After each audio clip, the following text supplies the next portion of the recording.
నమస్కారం, ఎల్ఆర్డి న్యూస్కి స్వాగతం. బులెటిన్లో ముందుగా హెడ్లైన్స్. కొనరావుపేట మండల కేంద్రంలో కవయిత్రి కుమ్మర మొల్లమాంబ జయంతి వేడుకలు. నర్సింగాపూర్ ఉన్నత పాఠశాలలో ఫుడ్ ఫెస్టివల్. ప్రభుత్వవి ఫాల్ శ్రీనివాస్పై చేసిన వ్యాఖ్యలను ఖండించిన కాంగ్రెస్ నాయకులు. జగిత్యాల జిల్లాలో ఆశా వర్కర్పై అత్యాచార ఘటనను నిరసిస్తూ ఆశా వర్కర్ల నిరసన. పూడూరు గ్రామంలో మానర్ విద్యా సంస్థల వార్షికోత్సవ వేడుకలు.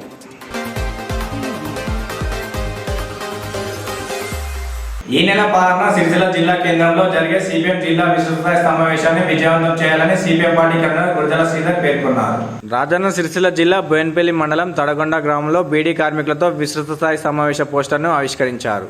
ఈ సందర్భంగా వారు మాట్లాడుతూ సమావేశానికి సిపిఐఎం పార్టీ తెలంగాణ రాష్ట్ర కార్యదర్శి కామ్రేడ్ జాన్ వెస్లీ హాజరవుతున్నట్లు తెలిపారు. కావున జిల్లాలోని బీడీ కార్మికులు, కర్షకులు, ఉపాధి హామీ కూలీలు, వ్యవసాయ కూలీలు, అమాలి భవన నిర్మాణ కార్మికులు పెద్ద ఎత్తున పాల్గొనాలని పిలుపునిచ్చారు. విచ్చేస్తున్న సందర్భంలో మరి ఈరోజు సిపిఎం పార్టీ కార్మిక వర్గ పార్టీ కాబట్టి, కర్షకుల పార్టీ కాబట్టి, పేదల పార్టీ కాబట్టి, బడుగు బలహీన వర్గాల పార్టీ, నిరంతరం వారి హక్కుల కోసం కొట్లాడే పార్టీ ఏదైనా ఉన్నదంటే అది భారత కమ్యూనిస్టు పార్టీ సిపిఎంగా చెప్పుకోవాలి. అటువంటి సిపిఎం పార్టీ విస్తృత స్థాయి సమావేశం ఏదైతే ఉందో రాజన్న సిరిసిల్ల జిల్లాకు తెలంగాణ రాష్ట్ర సిపిఎం పార్టీ రథసారథిగా నూతనంగా ఎన్నికైన కామ్రేడ్ జాన్ వెస్లీ గారు విచ్చేస్తున్న సందర్భంలో ఇక్కడున్న ఈ మండలం లోపల ఉన్నటువంటి కార్మికులు ఎవరైతే ఉన్నారో, ముఖ్యంగా మహిళా బీడీ కార్మికులు, ఆశాలు, అంగన్వాడీ టీచర్లు, గ్రామ పంచాయతీ కార్మికులు, అమాలి కార్మికులు, భవన నిర్మాణ రంగం కార్మికులు, కష్టజీవులు ఎవరైతే ఉన్నారో, శ్రమజీవులు ఎవరైతే ఉన్నారో 16వ తేదీ నాడు ఆదివారం నాడు ఉదయం 11 గంటలకు అంబాభవన్ ఫంక్షన్ హాల్కు సిరిసిల్ల బస్టాండ్కు రావాలని చెప్పి పెద్ద ఎత్తున ఈ కార్యక్రమాన్ని విజయవంతం చేయవలసిన బాధ్యత కూడా శ్రామికులుగా, కర్షకులుగా ఉన్నది. కాబట్టి ముఖ్యంగా బీడీ మహిళా కార్మికులు కూడా ఎన్నో సమస్యలు ఎదుర్కొంటారు. కాబట్టి ఆ రంగం మీద కూడా అక్కడ విస్తృత స్థాయి సమావేశంలో ఈ విషయాలు దృష్టికి వస్తాయి. కాబట్టి ఆ దిశగా ఇక్కడ నుంచి కూడా ఈ మండలం నుంచి కూడా మహిళా కార్మికులు కూడా రావాలని చెప్పి మరొకసారి సిపిఎం పార్టీ పక్షాన ఈ మండలం నుంచి రావాలని చెప్పి వచ్చి ఈ కార్యక్రమాన్ని విజయవంతం చేయవలసిందిగా కార్మిక వర్గం పార్టీగా సిపిఎం పార్టీ తరఫున విజ్ఞప్తి చేయడం జరుగుతుంది. రాజన్న సిరిసిల్ల జిల్లా కొనరావుపేట మండల కేంద్రంలో శాలివాణి యూత్ అధ్యక్షులు వంగపల్లి రామ్ ఆధ్వర్యంలో తొలి తెలుగు కవయిత్రి కుమ్మర మొల్లమాంబ జయంతిని ఘనంగా నిర్వహించారు. ఈ సందర్భంగా వారి చిత్రపటానికి పూలమాలలు వేసి ఘనంగా నివాళులర్పించారు. వారు మాట్లాడుతూ వాల్మీకి రచించిన రామాయణ గ్రంథాలను ఆధారం చేసుకుని మొల్లమాంబ తనదైన శైలిలో సామాన్యులకు సైతం అర్థమయ్యే తెలుగులో మొల్ల రామాయణం రాయడం గర్వించదగ్గ విషయం అన్నారు. సామాన్య ప్రజలకు అర్థమయ్యే ఎన్నో రచనలు తెలుగులో రచించారన్నారు. ఈ కార్యక్రమంలో మాజీ వైస్ ఎంపీపీ వంగపల్లి సుమలత శ్రీనివాస్, మాజీ ఉప సర్పంచ్ వంగపల్లి దేవరాజు, భూమలింగం, రవి, లింగం గోవర్ధన్, మల్లేశం, అజయ్, మనోహర్, కిషన్, మైపాల్ పాల్గొన్నారు. రాజన్న సిరిసిల్ల జిల్లా చందుర్తి మండలం నర్సింగాపూర్ ఉన్నత పాఠశాలలో ఏక్ భారత్ శ్రేష్ఠ భారత్ సందర్భంగా ఫుడ్ ఫెస్టివల్ నిర్వహించారు. ఈ కార్యక్రమానికి ముఖ్య అతిథిగా ఎంఈఓ వినయ్ కుమార్ హాజరయ్యారు. పాఠశాల విద్యార్థులు హర్యానా, తెలంగాణకు చెందిన వివిధ రకాల ఆహార పదార్థాలను వైవిధ్యంగా తయారు చేసి ప్రదర్శించారు. ఈ కార్యక్రమంలో ఉన్నత పాఠశాల ప్రధానోపాధ్యాయులు జితేందర్, ప్రాథమిక పాఠశాల ప్రధానోపాధ్యాయులు జలంధర్ రెడ్డి, ఉపాధ్యాయులు బాలరెడ్డి, లక్ష్మణ్, పావని, జాకీర్, మహేష్, బన్నాజీ, ఈగ శ్రీనివాస్, అనిత, విద్యార్థులు పాల్గొన్నారు.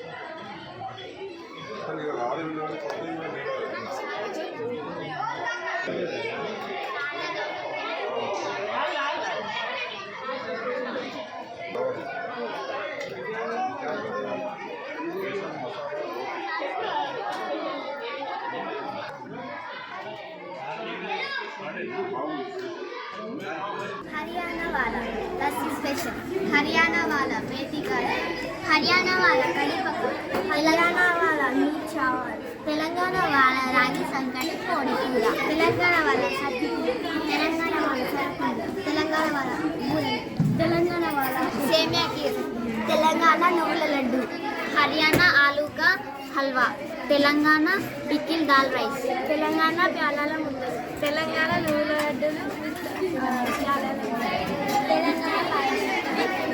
తెలంగాణ సర్వపిండి, తెలంగాణ పడన కర్రీ, పూరి, తెలంగాణ పోహా, ఆలు బజ్జీ, పోహా, సేమియా, రోలి మార్చి, మక్కగుడాలు, గులాబ్ జామ్, సేమియా పాయసం, రోజ్ పెటల్స్ టీ, మిర్చి బజ్జీ పకోడా, గేవర్ హర్యానా డిష్. ప్రభుత్వం పాల్ శ్రీనివాస్ ను విమర్శిస్తే ఊరుకునే ప్రసక్తి లేదని పట్టణ కాంగ్రెస్ పార్టీ అధ్యక్షులు సంద్రగిరి శ్రీనివాస్ గౌడ్ అన్నారు. వేములవాడ పట్టణంలోని ఎమ్మెల్యే శ్రీనివాస్ నివాసంలో కాంగ్రెస్ పార్టీ నాయకులు మాట్లాడుతూ నిన్నటి రోజున మీడియా సమావేశంలో మాట్లాడిన చెల్మెడ వ్యాఖ్యలను తీవ్రంగా ఖండించారు. బీఆర్ఎస్ పార్టీ 15 నెలల్లో చేయని అభివృద్ధి ఎమ్మెల్యే శ్రీనివాస్ చేస్తున్నారని అన్నారు. బీఆర్ఎస్ నాయకులకు చిత్తశుద్ధి ఉంటే ప్రజా సమస్యలపై మాట్లాడాలని హితవు పలికారు. అభివృద్ధిపై ఎలాంటి చర్చకైనా మేము సిద్ధమని సవాల్ విసిరారు. 10 ఏళ్ల పాలనలో వేములవాడ అభివృద్ధికి నోచుకోలేదని, మా నాయకుడు గెలిచిన 14 నెలల్లో వేములవాడలో అభివృద్ధి పనులు చేస్తుంటే వారిని విమర్శించడం మీ విజ్ఞతకే వదిలిస్తున్నామని అన్నారు. ఈ కార్యక్రమంలో market committee chairman Rondiraju, vice chairman Rakesh, block Congress అధ్యక్షులు సాగరం వెంకటస్వామి, పులి రాంబాబు గౌడ్, కూరగాయల కొమరయ్య, పుల్కం రాజు, ఇప్పపూల అజయ్, అన్నారం శ్రీనివాస్, తోటరాజు, మస్తాన్, కొలకాని రాజు తదితరులు పాల్గొన్నారు. మీటింగ్ పెట్టి పోజులు ఇచ్చుడు అనేది మా నాయకుడిని అనడం కరెక్ట్ కాదు. అది మీరు ప్రజల కోసం పనిచేసే మా నాయకుడిని అనడం కరెక్ట్ కాదు అనేది. మా నాయకుడు ఇలా అట్టిగా వచ్చిన వ్యక్తి కాదు. ఒక జెడ్పీటీసీ, ఎంపీటీసీ, ఎంపీపీ, ఇలా ఎమ్మెల్యేగా అయిన చరిత్ర. ఎందుకంటే అంచెలంచెలుగా ఎదిగి ఇలా అభివృద్ధి పథకంలో ఇలా ప్రజాక్షేమం కోసం ఆయన పాటుపడి ప్రజల మధ్యలో ఉండే నాయకుడిని పట్టుకొని మీరు అలా అనడం కరెక్ట్ కాదు. మీ విజ్ఞాతకి ఎక్స్ పెడుతున్నాం. ఒకసారి మీరు పునరాలోచించవలసిన అవసరం ఉన్నది అని కూడా మనం చేయొచ్చు. ఇటువంటి విషయాలలో ముందటికి వస్తే తప్పకుండా జవాబు చెప్పే స్థితిలో ఇలా కాంగ్రెస్ పార్టీ ఎప్పుడు కానీ ముందంజలో ఉంటుంది అని కూడా మనం చేయొచ్చు. ఇంకొక విషయం, ఇలా మిగుడు బడ్జెట్గా పెద్దలు అగ్రనేత సోనియా గాంధీ గారు తెలంగాణ ఇస్తే ఇలా ప్రతి మనిషికి ₹1,00,000 అప్పు పెట్టి మీ కేసీఆర్ గారు పేరు పోయి ఏం చేసిరా అంటే ఫామ్ హౌస్లో కూర్చున్నాడు. ఆయన కొడుకు ఏం చేసిండే జన్వాడలో 5 ఎకరాలు ఫామ్ హౌస్ పట్టుకొని ఆయన ఉన్నాడు. మీ బిడ్డ ఏం చేసిందా అంటే లిక్కర్ దందా చేసి ఇలా ఢిల్లీ దాకా పోయి ఆమె దుబాయ్లో ఇల్లు కట్టుకున్నది. ఇల్లు కట్టుకునే దానికే మీరు 10 సంవత్సరాలు అయిపోయింది. ప్రజల అభివృద్ధి కోసం ఏడే చేసిర్రు అనేది ఒకసారి మీరు ఆలోచించాలి. మీ నాయకులు ఏం చేసిర్రు అనేది ఆలోచించి మాట్లాడాల్సిన బాధ్యత ఉన్నది అని కూడా నేను మాట్లాడుతున్నా. వేములవాడ ఇన్ఛార్జ్ చెల్మెడ లక్ష్మీనరసింహారావు గారు మాట్లాడిన మాటలు వేములవాడ నియోజకవర్గ ప్రజలందరూ చీకొడుతున్నారు. ఎందుకంటే ఆనాటి నుంచి ఈనాడు దాకా, మొన్న ఎలక్షన్ల దాకా దొరల పాలన, బీసీ నాయకుడు గెలిస్తే జీర్ణించుకోలేక మాట్లాడుతున్నారని ప్రజలు చెప్తున్నారు. ఆ రోజు సుధం పాపరావు కావచ్చు, ఎన్వి కృష్ణయ్య కావచ్చు, రాజేశ్వరరావు కావచ్చు, రమేష్ బాబు కావచ్చు, మీరైనా చెల్మెడ లక్ష్మీనరసింహారావు అయినా అమాసాకు ఒకసారి పుణ్యానికి ఒకసారి వచ్చే నాయకులే తప్ప ఈ ప్రాంతాన్ని అభివృద్ధి చేసింది లేదు. ప్రజలను బాగోళ్ళు చూసుకునేది లేదు. కాబట్టి పోటలకే పోజిస్తున్నాడు అని, ఆ శ్రీనివాస్ పోటలకే పోజిస్తున్నాడు అని నిన్న లక్ష్మీనరసింహారావు అంటున్నాడు. అన్న, నేను అన్నతో ఉన్నప్పుడు మీరు ఒక ఫంక్షన్లో కలిసి ఏమైనా ఇంకా ప్రజలంటా తిరుగుతున్నావు, 4 సార్లు ఓడిపోయినావు, ఇంకా ప్రజలంట తిరుగుతున్నావు, ప్రజలంతా వెంట తిరుగుతూ ఏమొస్తుంది, ఏమైనా వ్యాపారం చేసుకోవాలన్న మాటలు నాకు జ్ఞాపకం ఉన్నాయన్న. ఎక్స్కేసీ కావచ్చు, ఎవి కానీ ₹1,00,000 తెచ్చిస్తున్నాను. మా నాయకుడు ఇంటికి వస్తే ప్రజలు బ్రహ్మరథం పడుతున్నారు. గ్రామాల పోటీ మా నాయకుడు పోతే శభాష్ ఆశ్చర్యన్న, నువ్వు ఇంకా 20 సంవత్సరాల దాకా నువ్వే ఎమ్మెల్యే ఉంటావు, ఏ నాయకుడు ఇట్లా తిరగలేదు అని ప్రజలే చెప్తున్నారు. కాబట్టి రాబోయే రోజుల్లో మీకు ఇంకా బుద్ధి చెప్తారు. ఎమ్మెల్సీ ఎలక్షన్లతో మీరు కావాలని మా నాయకుడిని ఓడియాలి, ఆల్పోస్ నరేంద్ర రెడ్డి ఓడియాలని ఆలోచన కొద్దీ ఒక బీసీ నిదానంతో ఒక బీసీ నాయకుడిని తీసుకొచ్చి మీ పార్టీ కండువాలు కప్పుకోకుండా ఒక బీసీ నాయకుడిని గెలిపియాలి, ఈ నరేంద్ర రెడ్డిని ఓడియాలని బీజేపీకి పట్టం కట్టిన మీరు ఇవాళ మీరు మాట్లాడుతున్నారు. మా శ్రీరాణ గురించి మాట్లాడితే సిగ్గు ఉండాలి మీకు అని చెప్తున్నా. ఆ రోజు మా ముఖ్యమంత్రి వచ్చిన తెల్లారి మీటింగ్ పెట్టిందంటే మళ్ళా నిన్న పెట్టింది. ఎప్పుడు ప్రజలంటూ ఉంటున్నాను. చందుర్తి మండలం మల్యాల గ్రామంలోని అశ్రీపట్టి దేవయ్య ఇటీవల అనారోగ్యంతో 5 రోజుల క్రితం మరణించాడు. మృతునిది చాలా బీద కుటుంబం కావడంతో అంత్యక్రియలను చందాలు వేసుకుని జరిపించారని తెలుసుకుని మల్యాల గ్రామాభివృద్ధి కమిటీ దుబాయ్ గ్రూప్ వారు అతని కుటుంబానికి 10,200 నగదు, 50 కిలోల బియ్యం బస్తాలను అందజేశారు. ఈ కార్యక్రమంలో చందుర్తి సిఐ వెంకటేశ్వర్లు, ఎస్ఐ అంజయ్య, ఏఎస్ఐతో పాటుగా దుబాయ్ గ్రూప్ యొక్క ఆర్గనైజర్లు మాదం బాబు, కొడగంటి గంగాధర్, లోగోజు సతీష్, పాటి సుధాకర్, ఈసరి శ్రీనివాస్, కోన నర్సయ్య, మాధవ్ అశోక్ తదితరులు పాల్గొన్నారు. కుటుంబ పరిస్థితి చాలా బీదరికంగా ఉన్నదని మన దుబాయ్ గ్రూప్లో ఆర్గనైజర్ అయినటువంటి బాబు గారు దుబాయ్ గ్రూప్కు తెలియజేయడం జరిగింది. దుబాయ్ గ్రూప్ వాళ్ళు ఇప్పటికే మన స్వామివారి రాజగోపుర ప్రతిష్ట కోసం 54,000 రూపాయలు మన వెంకటేశ్వర స్వామి గుడికి ఇచ్చారు. దాని వెంటనే మళ్ళీ చంద్రుతిలో ఒక పాప ఆరోగ్యం బాగాలేదు అని చెప్పి మర్రి వామిక అనే ఆమెకు ఒక 30,000 రూపాయలు అప్పటికే సాయం చేసినప్పటికి కూడా వెంటనే ఇది 3వ కార్యక్రమం కింద తీసుకొని బాబు గారు చెప్పడంతోనే ఇంత పరిస్థితిలో ఉన్నప్పుడు మన సొంత ఊర్లో ఇలాంటి పరిస్థితిలో ఉన్నది, మనం ఎంతో కొంత అయినప్పటికీ సాయం చేయాలనే ఉద్దేశంతో వీరికి కూడా ఒక 50 కిలోల రైసు అలాగే 10,200 రూపాయలను వాళ్ళకు ఇప్పటిప్పుడు తోచిన విధంగా వాళ్ళకు అందజేయడం జరిగింది. సో ఇలాగే వీళ్ళు ఇంకా సేవా కార్యక్రమాలు కొనసాగించాలని దుబాయ్ గ్రూపులో ఉన్న ప్రతి ఒక్కరికి నేను పేరున ధన్యవాదాలు తెలియజేసుకుంటాను. మలయాళ గ్రామంలో దుబాయ్ గ్రూప్ ఆధ్వర్యంలో మరి అసన్పర్తి దేవయ్య ఈ గత 5 రోజుల కింద అకాల మరణం చెందినందువల్ల వాళ్ళ కుటుంబ సభ్యులకు బాసటగా ఉండాలని వారు కొంత చేయుత వాళ్ళ ద్వారా ఈ యొక్క 50 కిలోల బియ్యం అదేవిధంగా 10,200 రూపాయలు ఈ యొక్క నోట్లు రూపంలో వారికి సాయం అందించడం జరిగింది. మరి ఈ యొక్క మలయాళ గ్రామంలోని దుబాయ్ గ్రూప్ సంస్థ నేను గత కొన్ని రోజులు చూస్తున్నాను, ఏదో ఒక సేవా కార్యక్రమం చేపడుతున్నారు. సంతోషము. ఈ యొక్క ఇటువంటి అంటే బాధతో ఉన్న వారికి అండగా నిలవడం అనేది మంచి పరిణామము. మరి ఈ విధంగా ఇటువంటి సేవా కార్యక్రమాలు ఇంకా చేయాలని మరొకసారి నేను వారికి విజ్ఞప్తి చేస్తున్నాను. అదేవిధంగా ఇటువంటి వారికి మేము కూడా మా పోలీస్ తరఫున అండగా ఉంటుంది. ఇటువంటి సేవా కార్యక్రమంలో మేము కూడా పాల్గొని వారికి చేయూతనిస్తామని చెప్పి మరొకసారి చెప్తున్నాను. Thank you. ప్రజలందరూ తిరుమల నర్సింగ్ హోంలో వైద్య సేవలు సద్వినియోగం చేసుకోవాలని డాక్టర్ ఎర్రవెల్లి చంద్రశేఖర్ అనురాధ అన్నారు. రాజన్న సిరిసిల్ల జిల్లా ముస్తాబాద్ మండల కేంద్రంలో శ్రీ తిరుమల నర్సింగ్ హోం వైద్యులు డాక్టర్ ఎర్రవెల్లి చంద్రశేఖరరావు, డాక్టర్ ఎర్రవెల్లి అనురాధ ఆధ్వర్యంలో నూతనంగా క్రిటికల్ కేర్ విభాగం ఐసీయూను డాక్టర్ రామకృష్ణ ప్రారంభించారు. ఈ సందర్భంగా వైద్యులు డాక్టర్ చంద్రశేఖరరావు అనురాధ మాట్లాడుతూ ముస్తాబాద్ మండలంలో గత 37 సంవత్సరాలుగా వైద్య సేవలు అందించడమే కాకుండా ఎంతో మంది పేద రోగులకు ఉచిత వైద్యం చేస్తున్నామని, అలాగే పేద ప్రజలకు 10 రూపాయలకే వైద్యం అందించామని అన్నారు. ఐసీయూ కేర్ లేకపోవడంతో హైదరాబాద్ వంటి సుదూర ప్రాంతాలకు ప్రజలు వెళ్తున్నారని, పేద ప్రజల కోసం ఐసీయూ ప్రారంభించామని తెలిపారు. ప్రజలందరూ తిరుమల నర్సింగ్ హోంలో వైద్య సేవలు సద్వినియోగం చేసుకోవాలని కోరారు. ఈ కార్యక్రమంలో మండల ప్రజాప్రతినిధులు, నాయకులు, వివిధ పార్టీ నేతలు, వైద్యులు, ప్రజలు పాల్గొన్నారు.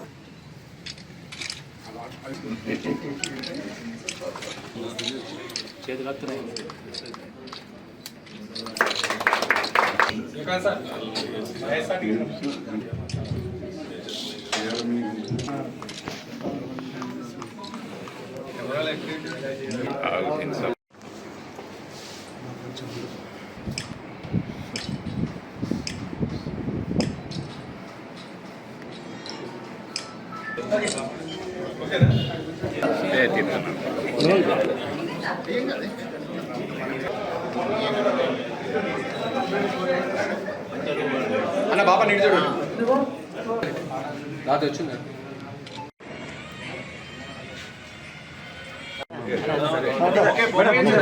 ఇక్కడ పేద రోగులకి తక్కువ రేట్తోని తక్కువ ఖర్చుతోని మనం చేయడానికి కోసమే ఉద్దేశించి దీంట్లో భాగంగానే జనరల్ పేషెంట్లందరికీ దాదాపు ఒక సంవత్సరం నుంచి మనం 10 రూపాయల ఫీజుతో వైద్యం చేస్తా ఉన్నాం. మన ఆపరేషన్ థియేటర్ కూడా అందరూ చూడాలి. నిదానంగా కింద కూడా భోజనం కూడా రెడీ అవుతుంది. భోజనం చేసి అందరూ వెళ్ళాల్సిందిగా కోరుతున్నాం. ఒకసారి శిశుప్రియ కూడా మాట్లాడుతుంది. తర్వాత డాక్టర్ మహేష్ గారు అయితే మీకు అందరికి తెలుసు, మా అల్లుడు శిశురక్ష హాస్పిటల్ అనేది కవరేజ్ అండ్ అందరికీ మీరు అక్నాలెడ్జ్మెంట్ చేస్తున్నారు, అందరికీ చెప్తున్నారు అంటే ఇట్స్ పెద్ద గొప్ప విషయం. సో ఇక్కడ మనకు మెయిన్ రీజన్ ఐసీయూ స్టార్ట్ చేయడం ఏంటంటే మనకు మేజర్ కేసెస్ ఏమున్నా కానీ మన ఎమర్జెన్సీ ఉన్న మనకు సిద్దిపేట లేకపోతే హైదరాబాద్ వెళ్ళాల్సిన అవసరం ఉంది. సో ప్రైమరీ కేర్ అట్లీస్ట్ మనం ఒక 2-3 days వరకు కేసు స్టేబుల్ అయ్యేంత వరకు కూడా we can support. That is the main reason. So most of the critical cases will take care. So ఇంకా కూడా ఇన్ఫర్టిలిటీ హాస్పిటల్స్ చాలా ఉన్నా కానీ అవగాహన అనేది చాలా తక్కువ ఉంది. సో మనం ప్రైమరీ లెవెల్లో కేర్ అనేది అందిస్తే మనకు సఫరింగ్ అనేది తక్కువ ఉంటుంది. సో ఈ వర్డ్ ని మీరు అందరూ స్ప్రెడ్ చేస్తే it will be helpful for the patients and assess. Thank you. ఇక్కడ ఏ చిన్న సమస్య వచ్చినా సిద్దిపేట కాన్స్టిట్యున్సీలకు కరీంనగర్ హైదరాబాద్ పోయే పరిస్థితులు ఉండే.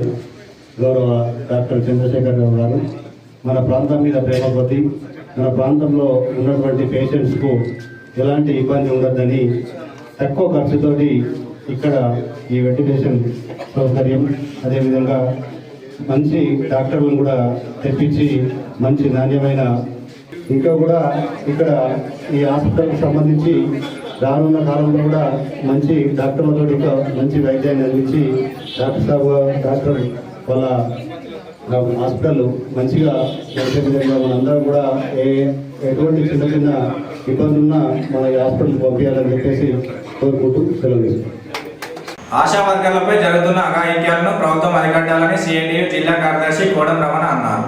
రాజన్న సిరిసిల్ల జిల్లా ముస్తాబాద్ మండల కేంద్రంలో ఆశా వర్కర్ యూనియన్ సిఐటియు రాష్ట్ర కమిటీ పిలుపులో భాగంగా మండల కేంద్రంలోని తెలంగాణ తల్లి చౌక్ వద్ద ఆశా వర్కర్లు జగిత్యాల జిల్లాలో ఆశా వర్కర్పై జరిగిన అత్యాచార ఘటనను నిరసిస్తూ ఆశా వర్కర్ సిఐటియు నాయకులతో కలిసి ప్లకార్డులతో నిరసన తెలిపారు. ఈ సందర్భంగా సిఐటియు జిల్లా కార్యదర్శి కోడం రమణ, ఆశా వర్కర్ యూనియన్ జిల్లా అధ్యక్షురాలు బదవేని మంజుల మాట్లాడుతూ ప్రభుత్వ వైద్య ఆరోగ్య శాఖలో ఆరోగ్య కార్యకర్తలుగా ప్రజల ఆరోగ్యాలను కాపాడడం కోసం తమ ఆరోగ్యాలను సైతం లెక్క చేయకుండా ఆశా వర్కర్లు పనిచేస్తున్నారని అన్నారు. సభ్య సమాజం తలదించుకునే విధంగా జగిత్యాల జిల్లాలో ఆశా వర్కర్పై అత్యాచార ఘటన రాష్ట్ర వ్యాప్తంగా పనిచేస్తున్న ఆశా వర్కర్లను దిగ్భ్రాంతికి గురి చేసిందని తెలిపారు.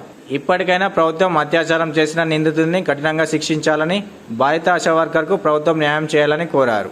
ఈ కార్యక్రమంలో సిఐటియు జిల్లా సహాయ కార్యదర్శి అనాల్దాస్ గణేష్, మండల కార్యదర్శి గీస భిక్షపతి, ఆశా వర్కర్లు పాల్గొన్నారు. అప్పటి నుండి ఇప్పటి వరకు పలు విధాలుగా రోడ్లు ఎక్కినా, ఎంతమంది అధికారులకు విన్నవించినా, రాతపూర్వకంగా విన్నవించినాము, నిరసనలు తెలిపినాము, ధర్నా కూడా ఎంపీ కూడా మా పిల్లలకి ఎలాంటి ఆరోగ్య భద్రత అనేది మాకు లేదు, ఆ ప్రమాద బీమా సౌకర్యము లేదు అని ఇప్పటికే ప్రభుత్వానికి మొరపెట్టుకుంటున్నటువంటి ఈ పరిస్థితులలో ఆడవాళ్ళమై ఉండి మేము తిరుగుతున్నామని ధైర్యంగా తిరిగినాం ఇప్పటి వరకు. ఇప్పుడు ఎప్పుడైతే ఒక ఆశా వర్కర్ మీద దౌర్జన్యం అనేది జరిగింది అని అంటే అది ఖచ్చితంగా కఠినమైన దీని మీద మాత్రం ప్రభుత్వం స్పందించాలని చెప్తున్నా. కఠినంగా అంటే చాలా కఠినంగా నిందితున్న అనేది అసలు మరీ కూడా ఆశా వర్కర్ స్థానం కాదు, ఆశా వర్కర్ పేరు వింటేనే గర్జించే విధంగా ఖచ్చితంగా దీన్ని మేము ముందుకు తీసుకెళ్తామని చెప్పేసి తలదించుకునే విధంగా మరి జగిత్యాల జిల్లాలో మొన్న ఆశా వర్కర్పై జరిగినటువంటి అత్యాచారాన్ని ఖండిస్తూ మరి ఏదైతే అత్యాచారానికి గురైనటువంటి ఆ యొక్క ఆశా వర్కర్కు ప్రభుత్వం న్యాయం చేయాలని, అదేవిధంగా అత్యాచారానికి పాల్పడినటువంటి నిందితుడిని కఠినంగా శిక్షించాలని, అదేవిధంగా మరి ఇక ముందు ఇప్పుడు కూడా ఇలాంటి సంఘటనలు జరగకుండా ప్రభుత్వము ఆశా వర్కర్లకు భద్రతా చర్యలు చేపట్టాలని తదితర డిమాండ్ల మీద ఈరోజు ఆశా వర్కర్స్ అందిస్తున్నటువంటి ప్రభుత్వానికి సేవలు అందిస్తున్నటువంటి పరిస్థితి ఉంది. మరి ఈ ఆశా వర్కర్ల పట్ల ఇలాంటి సంఘటన జరిగినా కూడా ఇక్కడ ఉన్నటువంటి ప్రభుత్వం చర్యలు చేపట్టలేదు. ఈ సందర్భంగా మేము ఇప్పటికైనా ఈ రాష్ట్ర ప్రభుత్వాన్ని డిమాండ్ చేస్తూ ఉన్నాము. వెంటనే ఆశా వర్కర్కు 20 లక్షల రూపాయల యొక్క నష్టపరిహారం అందించాలి. ఆ యొక్క నిందితుడిపై ఎస్సీ ఎస్టీ అట్రాసిటీ కేసు నమోదు చేసి రాష్ట్రంలో ఆశా వర్కర్లకు భద్రతా చర్యలు చేపట్టాలి, పని భారం తగ్గించాలని సందర్భంగా డిమాండ్ చేస్తూ ఉన్నాం. లేని పక్షంలో మేము ఆశా వర్కర్స్ యూనియన్ పక్షాన పెద్ద ఎత్తున పోరాటాలు చేస్తామని చెప్పి తెలియజేస్తూ ప్రజలందరికీ కూడా మరి ఆశాలకు జరిగినటువంటి అన్యాయాన్ని ఖండిస్తూ మద్దతు తెలియాలని చెప్పి కూడా మేము విజ్ఞప్తి చేయడం జరుగుతాం. దేశంలోనే జాగృతి ద్వారా బతుకమ్మ పండుగ కీర్తిని ప్రపంచవ్యాప్తంగా తెలియజేసేలా కవిత కృషి చేసిందని బీఆర్ఎస్ నాయకులు కుర్ర సావిత్రి పేర్కొన్నారు. రాజన్న సిరిసిల్ల జిల్లా ముస్తాబాద్ మండల కేంద్రంలో బీఆర్ఎస్ పార్టీ కార్యాలయంలో తెలంగాణ జాగృతి అధినేత్రి నిజామాబాద్ స్థానిక సంస్థల ఎమ్మెల్సీ కల్వకుంట్ల కవిత జన్మదిన వేడుకలను కేక్ కట్ చేసి బీఆర్ఎస్ మహిళా నాయకులు ఘనంగా నిర్వహించారు. ఈ సందర్భంగా వారు మాట్లాడుతూ తెలంగాణలో జాగృతి ద్వారా దేశంలోనే బతుకమ్మ పండుగ కీర్తిని ప్రపంచవ్యాప్తంగా తెలియజేసేలా కవిత కృషి చేసిందని అన్నారు. ఈ కార్యక్రమంలో బీఆర్ఎస్ మండల అధ్యక్షురాలు కుర్ర సావిత్రి, స్వర్ణ, బాలలక్ష్మి, బీఆర్ఎస్ మండల అధ్యక్షులు బొంపెల్లి సురేందర్రావు, సెస్ డైరెక్టర్ సందుపట్ల అంజిరెడ్డి, కొమ్ము బాలయ్య, మాజీ జడ్పీ కోఆప్షన్ సర్వర్ పాషా, మాజీ సర్పంచులు దమ్మ రవీందర్ రెడ్డి, నల్ల నరసయ్య, కొమ్మెట రాజమల్లు, మొంగాని మనోహర్, శీలం స్వామి, దిలీప్, బీఆర్ఎస్ నాయకులు, కార్యకర్తలు పాల్గొన్నారు.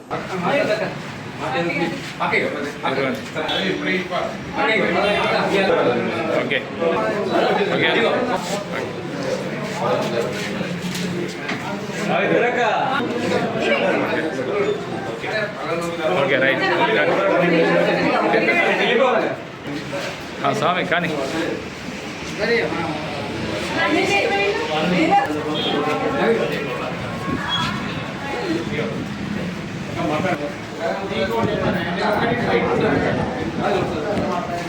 ఈరోజు ముస్తాబాద్ మండలంలో మన పార్టీ ఆఫీసుల కవితక్క పార్టీ సందర్భంగా అందరూ కేక్ కటింగ్ చేయడం జరిగింది. కవితక్క మన మహిళలకు ఆదర్శంగా ఉంటుంది కాబట్టి కవితక్క పార్టీ మన ముస్తాబాద్ మండలంలో పెద్ద ఎత్తున చేయడం జరిగింది. మన రేవంత్ రెడ్డి ఒక గుణపాఠం ఏంటంటే రేవంత్ రెడ్డి ఏమని మాట్లాడుతుందంటే కేసీఆర్ సారు ఒక కవితక్కనే చూసిండు ఎవరు చూడలేదు అన్నాడు. కానీ రేవంత్ రెడ్డి తప్పు, కవితక్క కాదు. కవితక్కతో పాటు అందరు చేసి రాయవాళ్ళని కష్టపడ్డారా? ఒక మన కేసీఆర్ సార్ కుటుంబం నుంచే కవితక్క కష్టపడ్డది, మన కేటీఆర్ సార్ కష్టపడ్డారు. వాళ్ళు ఎంతో పరువులైతే తెలంగాణ కోసం ఎంతో బాధపడ్డారు కాబట్టి ఈ రోజు తెలంగాణ వచ్చింది, వాళ్ళ పదవులు వచ్చినాయి. మళ్ళీ కూడా పదవులు వస్తాయి. కేసీఆర్ కూడా ముఖ్యమంత్రి అవుతారు, కేటీఆర్ అవుతారు, వాళ్ళ కొడుకు కూడా అవుతారు. ఇది 100% ముమ్మాటి నిజం. ఎవరు కానీ కాంగ్రెస్ వాళ్ళు కవర్దారు. పార్టీ కార్యకర్తలను పాల్గొన్నారు. బతుకమ్మ ద్వారా కవితక్క తెలంగాణ దేశం మొత్తం ప్రపంచానికి బతుకమ్మ ద్వారా తెలంగాణ గురించి స్టార్ట్ చేసింది. తను ఇంకా మహిళల గురించి చాలా సంక్షేమ పథకాలు కానీ ఇంకా కేసీఆర్ గారు ప్రవేశపెట్టారు. కేసీఆర్ ద్వారానే మళ్ళీ ఒకరికి రంజాన్ వచ్చిందంటే ముస్లింలకి రంజాన్కి వాళ్ళ గిఫ్ట్ తోపా గిఫ్ట్స్ ఇచ్చేది. ఇప్పుడు అటువంటి ఏం లేవు. దాదాపు రేవంత్ రెడ్డి వచ్చిన నుండి ఏమి సంక్షేమ పథకాలు అందట్లేదు మహిళలకు కానీ ఎవరికి కానీ. కళ్యాణ లక్ష్మికి తులం బంగారం ఇస్తా అన్నాడు, ₹1,00,000 ఇస్తాడు, అవి కూడా ఏమీ లేవు. ఇవన్నీ ప్రవేశపెట్టి దేవుడు అంటే కేసీఆర్ సార్. కొడిమేల మండలంలోని గూడూరు గ్రామంలో మానేరు విద్యా సంస్థల వార్షికోత్సవ వేడుకలు ఘనంగా నిర్వహించారు. ఈ సందర్భంగా మానేరు విద్యా సంస్థల అధినేత కడారి అనంతరెడ్డి పాఠశాల నివేదికను చదివి వినిపించారు. అనంతరం విద్యార్థులు చేసిన పలు సాంస్కృతిక కార్యక్రమాలు పలువురిని అలరించాయి. ఈ కార్యక్రమంలో పాఠశాల డైరెక్టర్ సునీతారెడ్డి, ప్రిన్సిపల్ అశ్వినిరావు, విద్యార్థులు, తల్లిదండ్రులు పాల్గొన్నారు.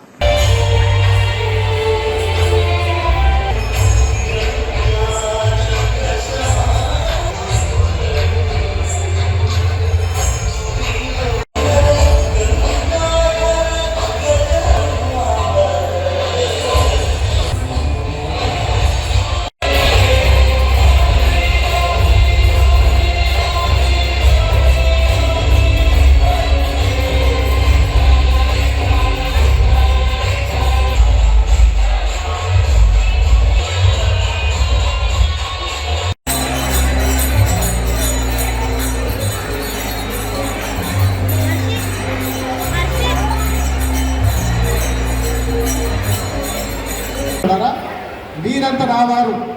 మనమంతా ఒకే గాలి పీల్చుకున్నాము, మనమంతా ఒకే నీరు తాగిన ఒకే ప్రాంతం వాళ్ళం కనుక మనమంతా ఒకే రకమైన ఫుడ్ అలవాటు ఉన్న వాళ్ళము, ఒకే ఆచారాలు ఉన్న వాళ్ళము. కాబట్టి మనం మరవకూడదు, వాటిని మరవకూడదు ఉద్దేశంగా ఎదుగుతున్న ఇంకా ముందుకు పోవాలని ఎవరికైనా ఉన్నప్పటికీ వీళ్ళని కూడా సాగి తీసుకుపోవడం ఉద్దేశంగా మాత్రమే వచ్చిన తప్ప నేను లక్షల కోట్లు సంపాదించాలని ఉద్దేశం కాదు. కానీ మంచి విద్యను ఇవ్వడానికి మా ప్రయత్నం చేస్తూ ఉన్నాము. కాబట్టే గత ఈ 2-3 సంవత్సరాల నుండి మీరు రిజల్ట్ చూస్తూ ఉన్నారు. టెన్త్లో 100కు 100% పాస్ అవడమే కాకుండా 10 GPA ఇది దాదాపు స్టేట్ ర్యాంక్స్. 10 GPAనే హైయెస్ట్. 10 GPA ఒక రూరల్ బెల్ట్లో చదువుకున్న వాళ్ళు, కుగ్రామంలో చదువుకున్న వాళ్ళు 10 GPA రావడం అనేది చాలా కష్టం, చాలా కష్టం. నా పిల్లవాడు సరే చదువుకున్న వాళ్ళు కొంతమంది ఇబ్బంది పడి పిల్లలు కావచ్చు, మా ఆవిడ చదువుకోవచ్చు. కొంతమంది పిల్లలు గొప్పవాళ్ళు అవుతున్నారు. IPS IAS ఆఫీసర్ అయిన వాళ్ళు, అడ్వకేట్స్ అయిన వాళ్ళు ఉన్నారు, జడ్జెస్ అయిన వాళ్ళు, డాక్టర్లు, ఇంజనీర్లు, సైంటిస్టులు, ఇంత గొప్ప పొజిషన్లు ఉన్న వాళ్ళు ఉన్నారు.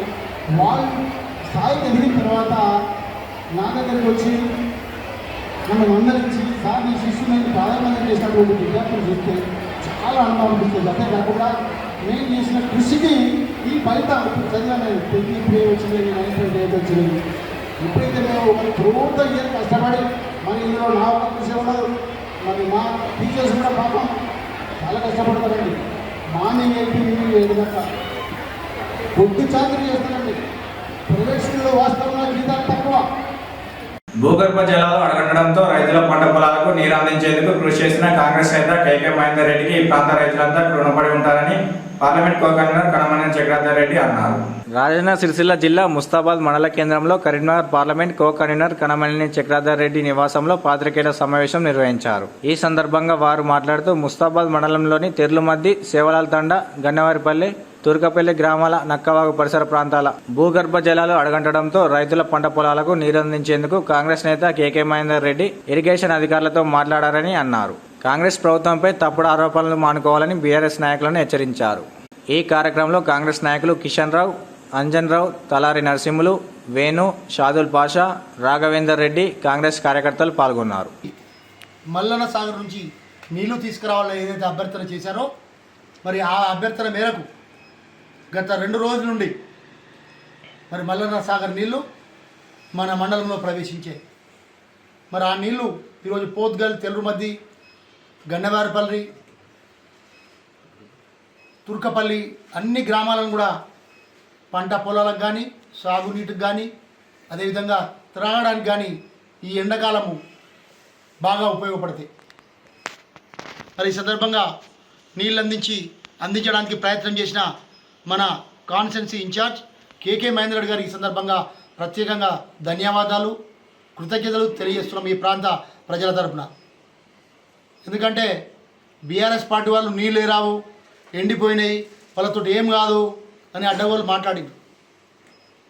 మరి వారికి చెంపపెట్టుగా ఈరోజు మన ప్రాంతంలో నీళ్లు ప్రవేశించినాయి. ఇక్కడ రాష్ట్రంలో రేవంత్ రెడ్డి ఖచ్చితంగా 5 సంవత్సరాలు ఏదైతే మ్యాండేటరీగా గెలిచిండో తెలంగాణ ప్రజలు రేవంత్ రెడ్డి ముఖ్యమంత్రి కావాలని ఒక ఆశతో ఈరోజు తెలంగాణలో ఓట్లేసి మరి ఎన్నడూ లేని విధంగా తెలంగాణలో అత్యధిక సీట్లు ఇచ్చిన ఈ తెలంగాణ ప్రజల రుణం ఖచ్చితంగా రేవంత్ రెడ్డి గారు తీర్చుకుంటారని ఈ సందర్భంగా తెలియజేస్తున్నాను. ఇవి నాటి వార్తలు. తిరిగి ప్రసారమయ్యే వార్తల్లో మళ్ళీ కలుసుకుందాం. అంతవరకు సెలవు. నమస్కారం.